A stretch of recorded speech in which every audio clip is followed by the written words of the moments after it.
Hi guys, kain tayo. Napatulog ko na si Zoe kaya kain na rin ako. Hindi ako nakaramdam ng gutom kanina kaya ngayon ako kakain.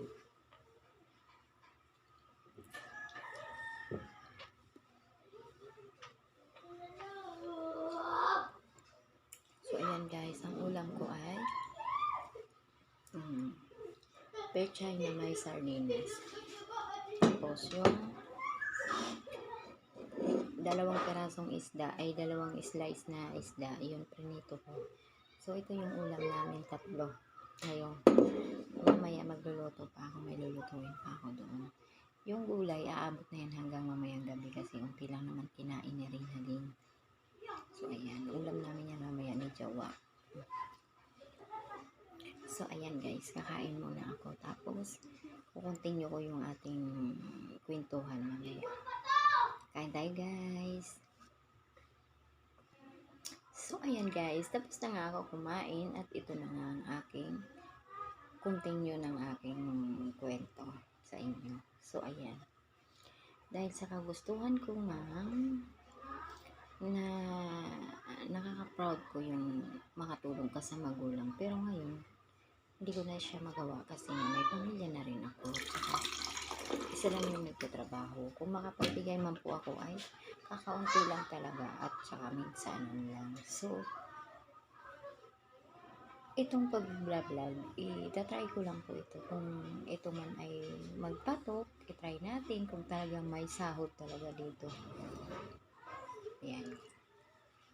Try lang tayo. Wala naman masama mag-try. So, ayan. Nagkaroon ako ng isip na napag-isipan ko na mag-vlog. Total, may internet naman, may cellphone naman. So, itatry natin ang pagpa-vlog. Malay mo, dito maging totoo yung ating mga pangarap kahit nasa bahay lang po ako. Dahil hindi ako makapagtrabaho at may dalawa akong anak na binabantayan. So, yung isa doon ay alam nyo naman, special po. So, kailangan talaga is bantayan siya. Kaya, hindi pwedeng ipagkatiwala sa ibang tao. So, ito yung aking content sa buhay. Maging katulad ng iba na pinapakita yung nangyayari, nang nagaganap sa araw-araw sa bahay. At ang mas ano pa po doon ay yung pagkakaroon ng anak na special po. So, ayan. Dahil may anak akong special at babae pa po siya. So, give up natin ang pagtatrabaho. Alagaan ko na lang ang aking special lang at ang aking bunso na siyempre siya na lang yung magiging baby ko at hindi na ako magkakaanak dahil nga is na ako, ang tawag doon, ligit na ako. So, wala nang chance na magkaanak. Ayan, gustuin ko man pero wala na po. Tsaka medyo may edad na rin ako kaya hindi na pwede. Pasalamat na lang ako at nagkaroon pa ako ng anak. So, ayan. Nagkaroon pa ako ng isang anak. So, ayan. Tatlo sila. Yung dalawa po is special. Yung anak ko po sa una. So, ito namang huli is blessing po kasi binigay sa akin po ng hindi siya special at napakatalino po. Kaya, salamat Lord. Tapos, ito po yung aking magiging content sa buhay. Ang buhay may anak na special at yung isa pang binigay sa akin na pang po, nakakatuwa po kasi binigyan pa po ako ng isang anak na wala pong okay po siya. Wala siyang kapansanan po. So, ayan. Salamat Lord.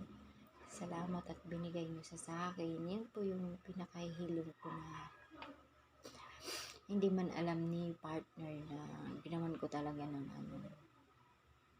pinakagusto ko po yun. So, nung nagbubuntis ako, nandun yung takot namin dalawa na takot yung partner ko na maging ganun uli yung bata. Pero ako buo po yung loob ko minamindset ko po na hindi po magiging ganun yung anak ko kasi iba na yung tatay. So, ayan. Salamat Lord naman at binigay sa akin yung matagal kong yung pangarap ko na yun na magkaroon pa ng anak. Ayun. So, ayan. Napakasaya ko na po doon. At saka, yung partner ko is andun din yung ang ganda ng pangunawa po niya sa anak kong special. So, ayan. Hindi niya tinuring na ibang tao yung anak ko, minahal niya. So, kaya kahit naman ganun yung pagsasama namin is talagang nakita ko naman sa kanya na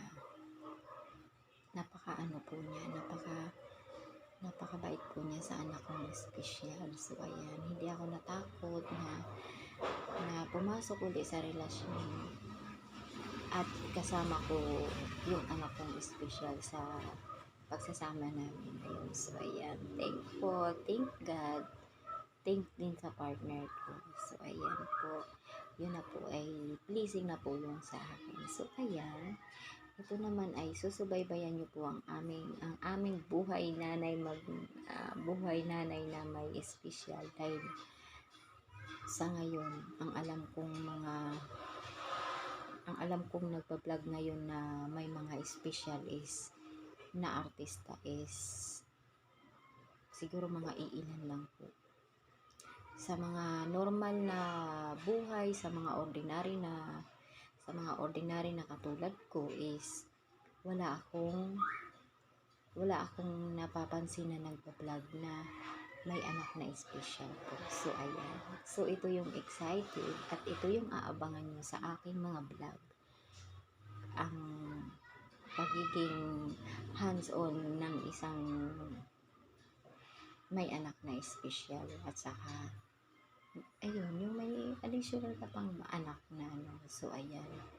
Guys, supportahan niyo po ang aking vlog dahil gusto ko rin po makatulong sa iba na katulad kong nanay na may special na anak at saka kahit hindi po sa hindi naman sa advance na pinapangako po, hindi ko naman pero yun po talaga yung parang magiging ko sa aking sarili na yung kasi meron pa po na sa katulad ko, meron pa po na mas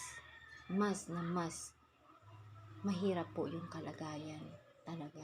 Kaya ito po yung ipupush ko sa aking sarili. Papakita ko po sa inyo na